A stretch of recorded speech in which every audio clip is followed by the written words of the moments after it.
When you think about college, you think about a lot of things, such as parties and social life and moving away from home or staying at home or whatever. But I mean, like, the biggest part of college and why you're there is for the classes and the education. So it's important to know how to pick your classes so you can graduate on time and get the most out of your experience and your money that you're spending to go there. So I am here today to tell you my tips on how to pick your college classes.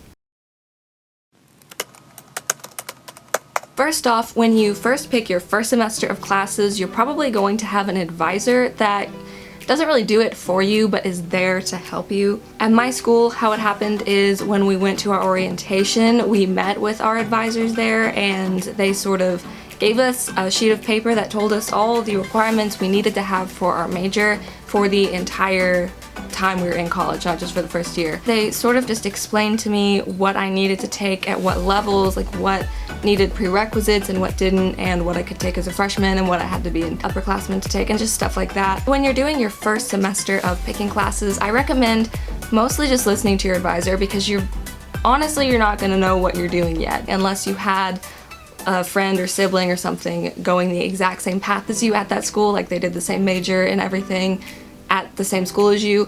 Otherwise, you're really not gonna know what to do. So just listen to your advisor. But at the same time, in one of my last videos, I talked about how you shouldn't just take whatever your advisor says and run with it, because honestly, your advisor doesn't necessarily know what's best for you, and sometimes they're not even that good in general. I know people that have struggled to graduate on time because of their advisor not giving them the right things that they needed. I'm not saying don't trust your advisor, because your advisor might be great, and for your first picking your classes, definitely listen to them. But once you go on from your first semester and it's starting your second semester classes or your sophomore year classes, that's when I think you should sort of step away from their advice and go more with what you know and what your friends know, unless your advisor is just amazing and has a great reputation. Now for actual tips on how to make your schedule. First off, you're obviously going to need to look through the classes that are available for you. Some you have to have prerequisites for, so you might not have those prereqs and you might not be able to take that class until later. But some obviously don't need any prereqs. You'll have to stick with those unless you have dual enrollment prereqs from high school. When it comes to deciding what classes to take, a lot of times you can find lists of the classes available at your school online. Your first semester a lot of times is a lot of gen eds and maybe like 1 or 2 classes for your major, and they're not even like in depth on your major, they're like required gen eds for your major, if that makes sense. So how it happened at my school was my advisor, like I said earlier, gave me that sheet of paper that told me all the things that were required of me. So if your advisor doesn't give you one of those and they're just sort of telling you what you need, I recommend asking if they have something like that, because that is super helpful. Like, I still have my paper and I still keep checking things off on there as my semesters go, telling me what I've already taken and what I need to take, so that way I don't have to rely on my advisor, I can rely on myself. So with that, my recommendations on how to pick the classes from that list is try to think proactively. Don't just think, well, what do I want to take? I don't want to take math, I'll just put that off. I don't want to take science right now, I'll just put that off. I just want to take my major classes, so I'm going to take all of these classes that are just pertaining to my major. You don't want to do that, because then you're just shoving your gen eds. You're eventually going to have to take them. You can't graduate without them. So if you just keep shoving them off, then you're going to want to just die in the future. All of a sudden you just have like 10 gen eds that you never took, and you have to take them all within like 1 year. You're like junior year or something, and you can't believe you did that to yourself. Don't do that. My classes, my first semester, were math, which I didn't want to take, but I had to, so I just went ahead and got that out of the way. English, that was required of me, so I just went ahead and got that out of the way. One of my humanities credits that I needed, so I went ahead and got that out of the way. And then I took 2 classes that actually pertained to my major, but I hated them both because they weren't like, I'm a film and video major, and they weren't actually anything that had to do really with film and video. It was like history of film. Literally all my first semester was just gen eds, which kind of sucks and it's not what you want, but let me tell you, you need to take them first off to get the prereqs to take the classes that you want later in the future, and really you just want to get them out of your way. So my number one tip for how to pick your classes is get all of your gen eds out of the way your freshman and sophomore year. So once you've picked your classes, now you have to figure out how to stack them and make your schedule. To do this, you have to know the times of the classes that you're picking so that they don't overlap each other. So with this, you are going to have to go onto your school's website that you'll have your own login to and try to pick it out that way. Depending on your school, for first semester, you're not gonna have that login until your orientation, and then that's where you're going to go through and pick your classes like that. Generally speaking, they walk you through that at your orientation so that you're not there and they just sort of give you the login and you have to figure out the website yourself. I don't think any schools do that. Mine definitely didn't. So you don't have to really worry about that, but what you do need to know is that you have to make sure that your classes don't overlap with time. Say if you're taking math as a 9-10 class and that 9-10 goes to 10:05, you can't take a history class that starts at 10 o'clock because you'll be in math class still. The way it is at my school, you have 15 minutes in between classes. If you want to take that 9-10 class that goes to 10:05 and you want to take another class right after that, that class is going to start at 10:20 and go till 11:15 or however long it goes. It's up to you how you want to stack your schedule. If you want to take all of your classes back to back, if you want to try to fit all of your classes in Monday, Wednesday, Friday and not have any classes on Tuesday, Thursday, you can do that. If you want to just take classes on Tuesday, Thursday and try not to get any on Monday, Wednesday, Friday, you can try that, or just try no Friday classes or whatever. You can try to stack that however you want. But just know that if you're trying to limit yourself like that, you might not be able to get all the classes in one semester that you were planning on getting, because it doesn't always line up like that. You can also decide if you want to have big gaps in between your classes, if you want to take all your classes in the afternoon, all your classes at night, just however you want to do it. You can decide that. But again, you do have the limitations of when classes are available. Or if you're just more flexible with that kind of thing, you can just sort of pick whichever classes work out for you and then be done with it. You're probably going to take about 15 hours of classes, which is 5 classes. Most classes are 3 credit hours, unless there are random ones that are like 1 hour labs. You'll have to take labs with sciences a lot of times, which will be an extra 1 hour class. So you might have some random semesters where you'll have like 16 hours instead of 15. But generally speaking, the average is 15 hours. 5 classes, 3 credit hours each. Some people do 18 hours, they'll do 6 classes. It's all what you want. Some people do 12, they only take 4 classes. If you do only take 12, you're probably in the future gonna have to take 18 in another semester, or you're gonna have to take summer classes if you wanna graduate on time. So I don't recommend going under unless you absolutely have to. I recommend just sticking with the 15, or if you really wanna be an overachiever, you can go for the 18. But that is an extra class, extra work.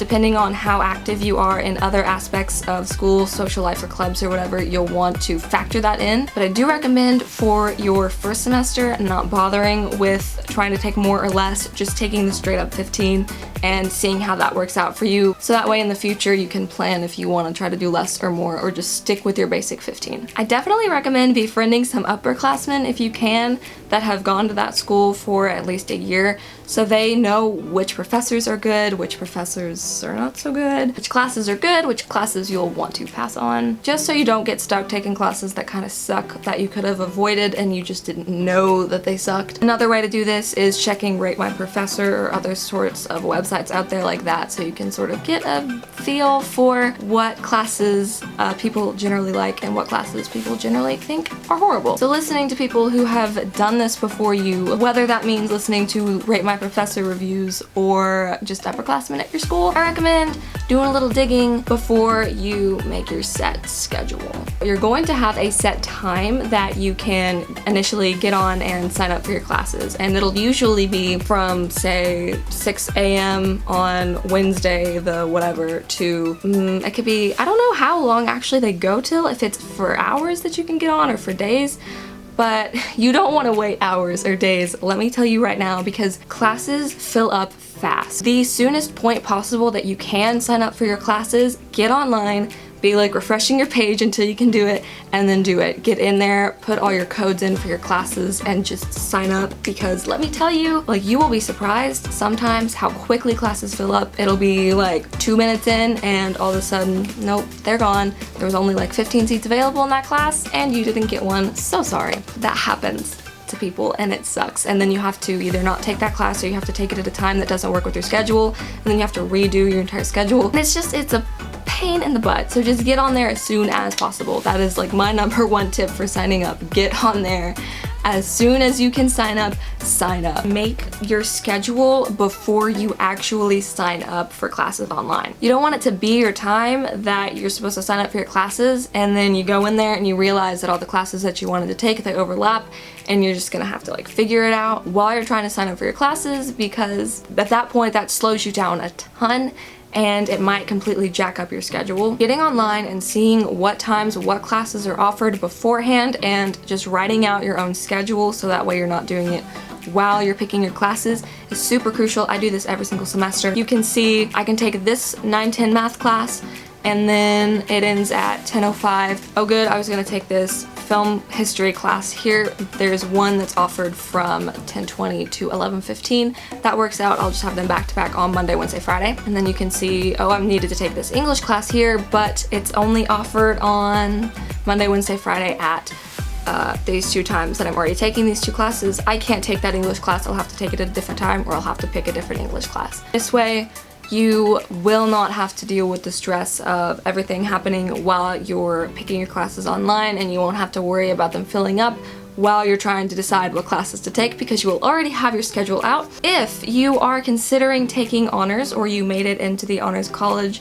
of your university, they get generally priority registration, and that, my friends, is an amazing thing. If you have priority registration, you get to pick your classes and sign up for them before most of the schools. I almost didn't do the honors program at my school because I didn't want to take harder classes just for the sake of priority registration. But priority registration is amazing. I haven't had to take any 8 a.m.s, I haven't had to take any 6 to 9s, I haven't had to take any classes in positions that I really was trying to avoid because I was able to sign up before most of the school. It is a really great thing unless you're just completely opposed to honors. If you do take honors though, you will have to take a certain number of credit hours a semester in order to stay in the program. At my school it's 6 hours, so I have to take 2 honors classes a semester, or I have to take 4 in a year. However, I want to divvy that up. When you do that, it does sort of mess with your schedule in the sense that not every single class is offered as honors. At my school, very few classes are offered as honors, so you have to sort of work around that, which can be a pain, but you can drop the honors program at any point. I recommend just doing it at least for your first semester. Get that priority registration. If honors classes really aren't your thing, you can drop it. You don't have to stick with it. I know that's sort of like a lot of information just kind of thrown at you. Sorry about that, but I'm happy to answer any questions if you have any in the comments. This sounds like a lot of stuff coming at you. Once you get the hang of it, by like my 3rd semester signing up for classes was a whole lot simpler because I knew the basics, I knew what I was doing, I'd done it twice before, I understood, I didn't really have to rely on my advisor, I could just figure out what I needed by myself. You will get the hang of it. It just takes doing it once or twice. But for your first semester, you will have your advisor and probably more people than just your advisor helping you out if you have questions. I hope this video was helpful. If it was, give it a thumbs up and subscribe. I put out new videos every single Friday. Again, if you have questions, put them in the comments. If you don't, I'll see you next week. Hope you have a great day. Bye, guys.